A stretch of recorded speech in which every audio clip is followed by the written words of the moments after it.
These things, normally these screws on there, but they tend to round off and then you have to get them out with a vice grip or something like that. Use these ones. These are M8 by 55 13mm hex that you can use over there. So I already did that on my outcast. See? And as you can see, it rolls. Now you turn it in there with an M13 hex.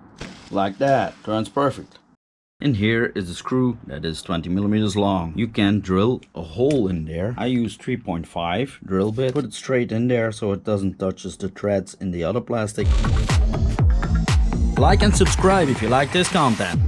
Then you take another screw, and this one is longer. It's 24, 25, and you thread it in there. And now it comes out on the other side, over here. I'll show you in a bit. See, they come out over here and over here. See, it sits in there. Now the bulkhead is a little tighter on there. Normally in the diff housing are these screws. In here, here, and here. You can lengthen these. Drill with a 3mm drill bit.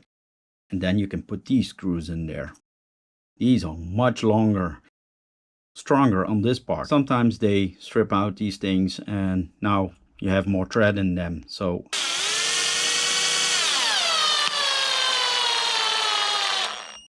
when you work on a receiver box and you want to close it up and this thing comes along and you have to put it on there like that and then put this big lid on there, yeah, it doesn't always seat very well. You can try and put it on here and put it in like this.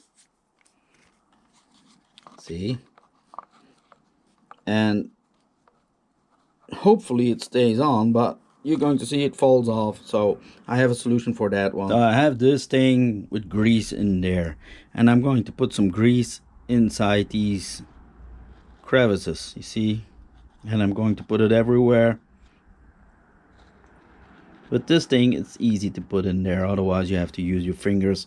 It's also a possibility, but and you go all around everywhere and divide it, and it doesn't matter if there's a little grease coming out. Doesn't have to be perfect, of course. Then you take your rubber and you push it in there like that. Clean, simple. What's too much, you can put it on here. It helps with waterproofing, of course, like that. And now you can easily mount it on there and it doesn't fall off. So it's seated perfect on there. And the final tip is put some screws in there so you can adjust your droop, or put something in the shocks over here, something silicone or something like that, so you limit the output of the shock. Otherwise your drive shafts are going to get it. 2 screws in there, tiny screws, it's enough. When there are no droop screws in there, this piston slams against the bottom of this shock, so that's not good. And also your drivetrain binds up with this cup. Mostly these break over there when you don't put droop screws in there.